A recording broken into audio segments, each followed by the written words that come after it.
Hello students, math top talent में आपका स्वागत है। और आज हम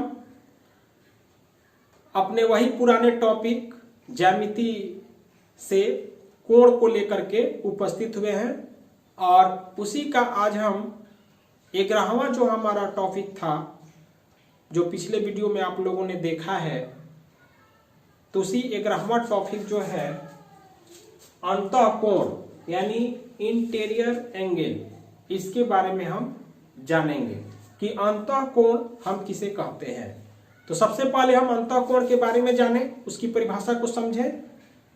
जब दो समानांतर रेखाओं को कोई तिर्यक छेदी रेखा प्रतिच्छेद करती है तो उसके अंतः में बने कोणों को हम अंतःकोण कहते हैं।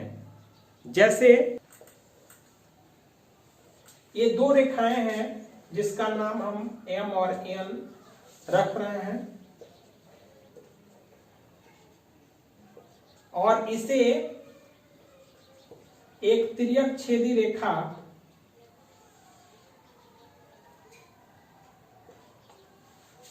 L प्रतिच्छेद कर रही है। तो आप देख रहे हैं कि इसे प्रतिच्छेदन के परिणाम स्वरूप इसमें कुल 8 कोण बन रहा है। तो यदि इसमें अंतःकोण की बात की जाए तो इसमें जो आप इन दोनों रेखाओं के बीच जो बने कोण यानी कोण 3, 4, 5, 6 यानी अंतःकोण इसमें हो रहे हैं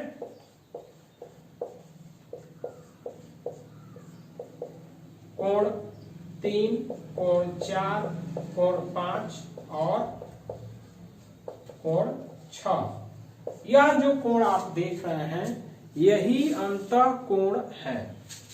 तो हमें उम्मीद है कि आप इसे भली भांति समझ गए होंगे। अब हमारा 12वां पॉइंट है बाह्य कोण यानी एक्सटीरियर एंगल।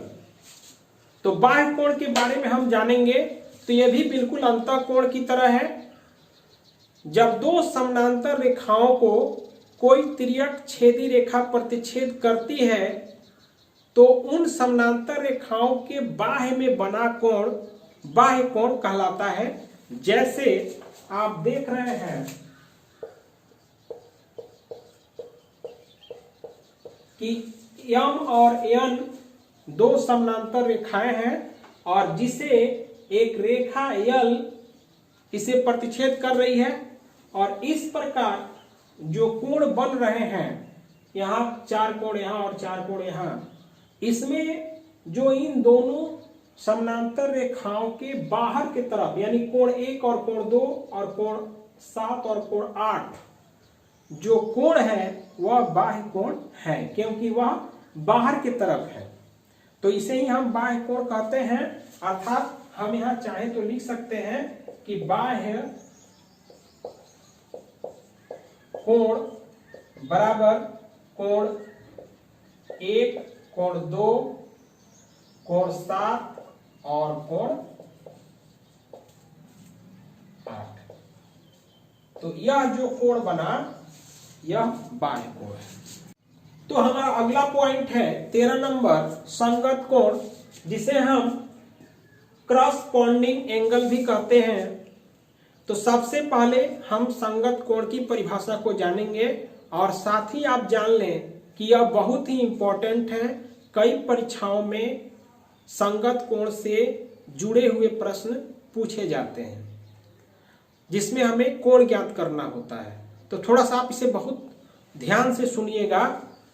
जब दो समानांतर रेखाओं को कोई तिर्यक छेदी रेखा प्रतिच्छेद करती है तो उसके एक तरफ उसका एक अंतःकोण और उसके सामने का बहिष्कोण संगत कोण कहलाते हैं।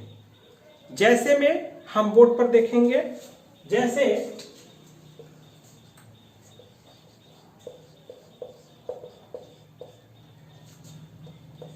आप देख पा रहे हैं कि ये दो जो रेखाएं हैं समानांतर रेखाएं हैं और इसे एक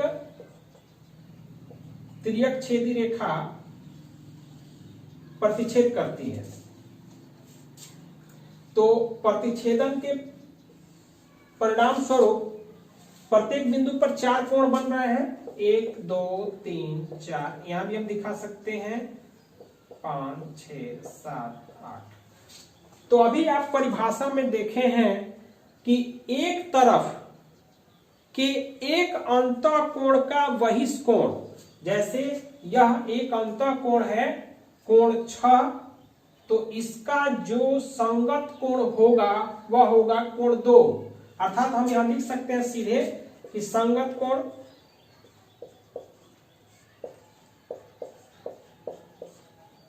यहां पर कोण 1 का, कोण 2 का, कोण 3 का, कोण 4 का। कोण 1 का क्या होगा, 2 का क्या होगा, 3 का क्या होगा और 4 का क्या होगा।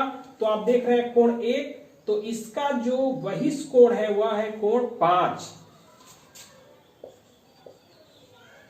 उसी प्रकार जो कोण 2 आप देख रहे हैं, यहाँ कोण जो 6 अंत में देख रहे हैं, इसका जो बहिष्ठ कोण होगा वह कोण 2 होगा, अर्थात कोण 2 का कोण 6। उसी प्रकार यहां जो कोण 4 देख रहे हैं, इसका होगा कोण 8, और जो कोण 7 देख रहे हैं इसका कोण 3। अर्थात आप देख रहे हैं कि कोण 1 बराबर कोण 5, कोण 1 बराबर कोण 5, ये दो चीजों को प्रतिबिंबित करता है, दिखाता है कि कोण 1 बराबर कोण 5, अर्थात कोण 1 का मान कोण 5 के मान के बराबर होगा, और साथ ही ये दोनों कोण संगत कोण हैं। ये दोनों कोण संगत कोण हैं। कोण 1 बराबर कोण 5 यानी संगत कोण आपस में समान होते हैं। तो आप इसे समझ गए कि इसमें जो संगत कोण है हमने आपको समझा दिया है कि कोण 1 का जो संगत कोण है वह कोण 5 है, 2 का 6 है, 3 का 7 है और 4 का 8 है। और संगत कोण हमेशा ही आपस में समान होते हैं जब ये दोनों रेखाएं आपस में समानांतर हो। यदि समानांतर नहीं है तब ये आपस में समान नहीं होंगे। हमारा अगला जो पॉइंट है 14 नंबर, जो हमारा लास्ट पॉइंट है एकांतर कोण। तो एकांतर कोण यानी अल्टरनेट एंगल बहुत ही इंपॉर्टेंट पॉइंट है। कोण बनते हैं वे एकांतर कोण कहलाते हैं, और एकांतर कोण हमेशा समान होते हैं। तो चलिए हम इसे चित्र के माध्यम से समझते हैं। जैसे मान लीजिए कि ये दो रेखाएं हैं,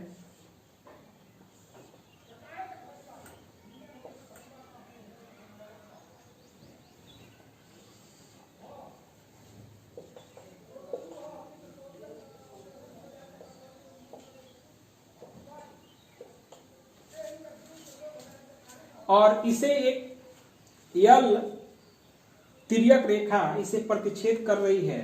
तो आप जानते हैं कि यहां पर कुल 4 और यहां 4, अगर हम इसका नामकरण करें तो 1 2 3 4 5 6 7 8 इस प्रकार 8 कोण बन रहे हैं।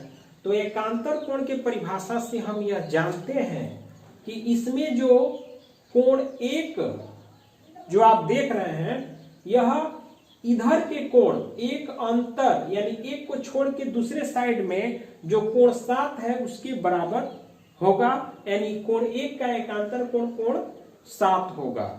उसी प्रकार कोण 7 का कोण 1 होगा। वो दोनों एकांतर कोण होंगे, और एकांतर कोणों में यह संबंध होता है कि ये दोनों कोण आपस में बिल्कुल समान होते हैं। उस परिस्थिति में, जिस परिस्थिति में दोनों रेखाएं समानांतर हो। तो चलिए हम इसमें का एकांतर कोण लिख करके आपको समझाते हैं। तो एकांतर कोण, एकांतर कोण तो आप देख रहे हैं एक कोण 1 है, तो इसका एकांतर कोण कोण 7 होगा। उसी प्रकार यह कोण 4 है, तो इसका एकांतर कोण कोण 6 होगा। तो आप समझ गए, कोण 1 का कोण 7, कोण 4 का कोण 6। तो यह जो कोण है आप देख रहे हैं एकांतर कोण है, और इसके साथ साथ यह अंतः कोण भी है जो आप पहले पढ़ चुके हैं। इसके साथ साथ अगर कोण 2 लिया जाए तो 2 का यह जो कोण 2 है इसका एकांतर कोण कोण 8 होगा और कोण 3 का कोण 5 होगा। तो आप समझ गए कि यह जो दोनों कोण है, कोण 2 का कोण 8, कोण 3 का कोण 5, यह बाह्य एकांतर कोण है।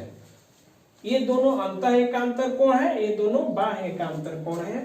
दोनों में यह संबंध है कि यह दोनों एकांतर कोण है और साथ में बराबर भी है, अर्थात जो कोण 2 का मान होगा वही कोण 8 का भी मान होगा और जो कोण 3 का मान होगा वही कोण 5 का भी मान होगा। तो इस प्रकार हमें उम्मीद है कि आप एकांतर कोण भली भांति समझ गए हैं। तो यदि हमारा यह वीडियो आपको अच्छा लगा तो आप हमारे चैनल को सब्सक्राइब करिए और हमारे वीडियो को लाइक करिए और इसे इतना अधिक से अधिक शेयर करें ताकि जितने भी छात्र हैं जो मैथ पढ़ते हैं उन तक यह वीडियो पहुंच जाए। तो पूरी वीडियो देखने के लिए आपका बहुत बहुत धन्यवाद।